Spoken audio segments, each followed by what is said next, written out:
ವಿಶ್ವಾಸವೇ ಅಚಲವಾದ ನಂಬಿಕೆ ಜೀವನದಲ್ಲಿರ್ಬೇಕು. ಇವತ್ತಲ್ಲ ನಾಳೆ ಒಳ್ಳೇದಾಗ್ತದೆ ಅನ್ನುವಂಥ ನಂಬಿಕೆ ಇರಬೇಕು.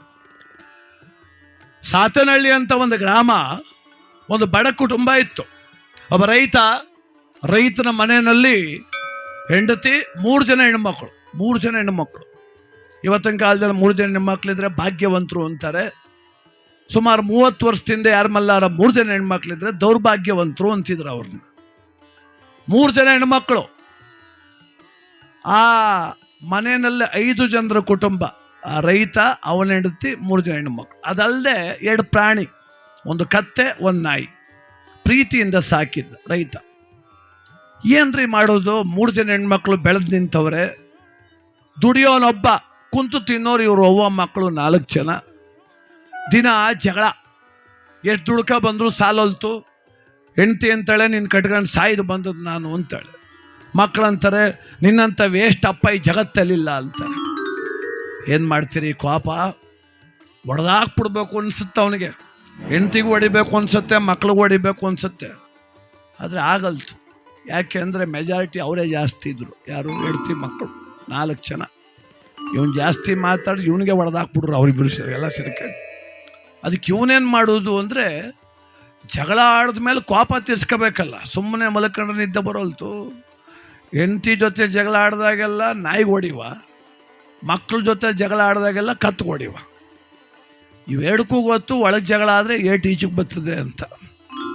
ಇವ್ರು ಒಳಗೆ ಬಡ್ಕೋಗಿ ಶುರುವಾದ್ರೆ ಈಚೆ ಬಡ್ಕವ, ನನಗೆ ಹೊಡಿತಾನೆ ಅಂತ.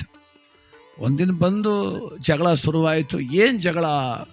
ಆ ರೈತ ಹೇಳ್ತಾನೆ, ಒಂದು ಒಳ್ಳೆ ವರ ಗಂಡು ನೋಡಿದ್ದೀನಿ, ಮದುವೆ ಮಾಡ್ಕೋ ಅಂತ. ಆ ಹುಡುಗಿ ಹೇಳ್ತಾಳೆ, ಇಲ್ಲ, ನಾನು ಯಾರೋ ನಾಗಮಂಗಲ ಕಾಲೇಜಲ್ಲಿ ಲವ್ ಮಾಡಿವ್ನಿ, ಅವನ್ನೇ ಮದುವೆ ಆಯ್ತೀನಿ ಅಂತ. ಜಗಳ ಆಯಿತು. ಜಗಳ ಆದಮೇಲೆ ಹೊಡಿಬೇಕಲ್ಲ. ಇವತ್ತೇನಾಗದೆ, ಅಚಾನಕ್ಕಾಗಿ ಮನೆ ಕಾಂಪೌಂಡ್ ಗೇಟ್ ಹಾಕೊಂಬಂದ್ಬಿಟ್ಟವನೆ. ಇವೆರಡು ಹೋಗುವಂಗಿಲ್ಲ ಆಚೆಗೆ. ಯಾವ ಕತ್ತೆ ನಾಯಿ ಒಳಗೆ ಇವರಿಬ್ರು ಜಗಳ ಆಡ್ತಿದ್ದಂಗೆ ಅವು ಬಡ್ಕತಾವೆ. ಗೇಟ್ ಬೇರೆ ತೆಗ್ದಿಲ್ಲ, ನಮ್ಗೆ ಹೊಡಿತಾನೆ ಅಂತ ಬಂದ್ಬಿಟ್ಟ ಕಣಯ್ಯ. ಕೈಗೊಂದು ಎಣ್ಣೆ ಎತ್ಕೊಂಬಂದ. ಸಿಕ್ತೋ 2. ರಪ್ಪನೆ ಮನಸ್ಸು ತೃಪ್ತಿ ಆಗೋ ಗಂಟು ಹೊಡೆದ. ಅದರಲ್ಲೂ ನಾಯಿ ಸ್ವಲ್ಪ ತಪ್ಸ್ಕತ್ತು. ಈ ಕತ್ತೆ ಏಟು ಸಿಕ್ಬಿಡ್ತು.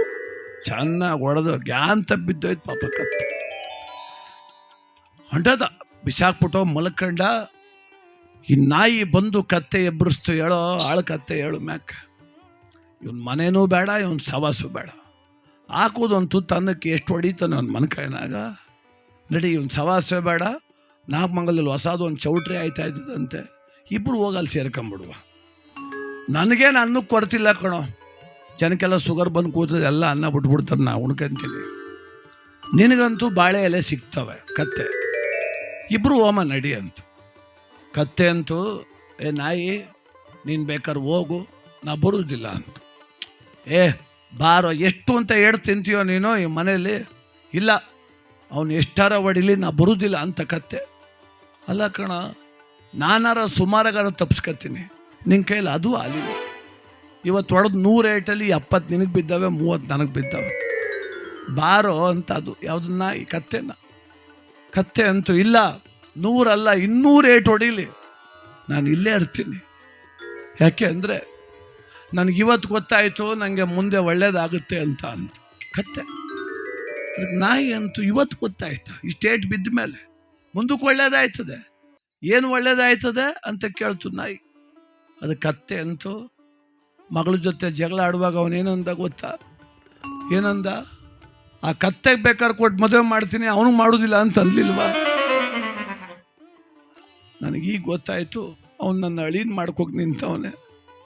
ನಾನೀಗ ಮನೆ ಬಿಟ್ಟು ಹೊಂಟು ಆದರೆ ಒಳ್ಳೆ ದಿನ ಮುಗಿದೋಯ್ತವೆ, ಎಂಗೇಜ್ಮೆಂಟ್ ಇಟ್ಕೊಬಿಟ್ರೆ ಏನು ಮಾಡೋದು ಅಂತ. ಕತ್ತೆಗೆ ನಿರೀಕ್ಷೆ ಅದೇ ಒಳ್ಳೇದಾಯ್ತದೆ ಅಂತ. ನಮಗಿಲ್ವಲ್ರಿ ನಿರೀಕ್ಷೆ? ನಾವು ಅಯ್ಯೋ ಆತ್ಮಹತ್ಯೆ ಮಾಡ್ಕೊಂಬಿಡ್ಬೇಕು, ನನ್ನ ಜೀವನವೇ ಮುಗಿದೋಯ್ತು, ನಮ್ಮವರೆಲ್ಲ ನನ್ನ ದೂರ ಇಟ್ಬಿಟ್ರು, ನಮ್ಮವರೆಲ್ಲ ನಮ್ಮ ಕಂಡ್ರೆ ಆಗಲ್ಲ, ಈ ಹತಾಶ ಮನಸ್ಥಿತಿ ಬಿಟ್ಟು ವಿನೋದ ಕೇಳಿದ ಕತೆ ಇದು, ಹಾಸ್ಯ ಕೇಳಿದ ಕತೆಯ ತಾತ್ಪರ್ಯ ಅರ್ಥ ಮಾಡ್ಕೊಳ್ಳೋಣ. ಯಾವುದೋ ಒಂದು ನಮ್ಮ ಕೆಲ ಜೀವನ ಮಾಡೋಣ ರೀ. ಒಂದು ಆಶಾ ಕಿರಣ, ಯಾವುದೋ ಒಂದು ಬೆಳಕು ನಮಗೋಸ್ಕರ ಕಾಯ್ತಾ ಇದೆ. ನಂಬಿಕೆಯೇ ಬದುಕಿಗೆ ಭದ್ರ ಬುನಾದಿ, ನಂಬಿಕೆಯೇ ಜೀವನಕ್ಕೆ ಮೂಲಾಧಾರ. ಅದಕ್ಕೆ ನಂಬು ನಂಬು ಎಲೆ ಮನವೇ ನಿನ್ನ ಜೀವನವ ನೀ ನಂಬು, ನಿನ್ನ ಪರಿಶ್ರಮವ ನೀ ನಂಬು, ಇದರ ಮೇಲೆ ದೈವವ ನಂಬು, ಈ ಸಮಾಜವ ನಂಬು, ನಂಬಿಕೆಯಿಂದ ಬದುಕು. ಯಾರನ್ನೂ ನಂಬೇಡಿ ಅಂತ ಸ್ಟೇಟಸ್ ಹಾಕ್ಬಿಟ್ರೆ ಆಗ್ಲಲ್ಲ. ಯಾಕೆಂದರೆ ನಮಗೆ ಕೆಟ್ಟದ್ದು ಮಾಡಿದವರು ಒಬ್ರಿಗೆ ಗೋಚರ ಆಗ್ತಾವ್ರೆ, ಸುತ್ತಮುತ್ತ ನನ್ನ ಪ್ರೀತಿ ತೋರೋರು, ನನ್ನ ಗೌರವದಿಂದ ಕಾಣೋರು, ನನ್ನ ಬದುಕು ಚೆನ್ನಾಗಿರ್ಬೇಕಂತ ಬಯಸೋರು ನೋಡೋಕೆ ಹೋಗಲ್ಲ ಕಣ್ರಿ ನಾವು. ಯಾರೊಬ್ಬ ಮೋಸ ಮಾಡಿದ್ರೆ ಯಾರನ್ನೂ ನಂಬೇಡಿ, ಯಾರನ್ನೂ ಜಾಸ್ತಿ ನಂಬೇಡಿ. ಮೋಸ ಯಾರಿಗೂ ಆಗಿರ್ಬೋದಪ್ಪ, ನಮಗಾಗಿಲ್ಲ, ನಾವು ನಂಬ್ತೀವಿ. ಅದು ಮೀರಿ ಒಬ್ಬ ಯಾರೋ ಮೋಸ ಮಾಡ್ಬೋದೇನೋ, ಆದರೆ 15 ಜನ ನಂಬಿದ್ದೀನಿ, ಒಬ್ಬನಿಂದ ಮೋಸ ಹೋದ್ರೆ ಪರವಾಗಿಲ್ಲ, ಇನ್ನು 14 ಜನ ನನ್ನ ಹೃದಯ ಕತ್ತರವಾದವರು ಇದ್ದಾರೆ. ಅವ್ರ ಜೊತೆ ಬಾಳೋಣ, ಬದುಕು ಸವಸೋಣ, ಜೀವನ ಚೆನ್ನಾಗಿರಲಿ, ಎಲ್ಲರೂ ಕೂಡ ಆನಂದವಾಗಿರೋಣ.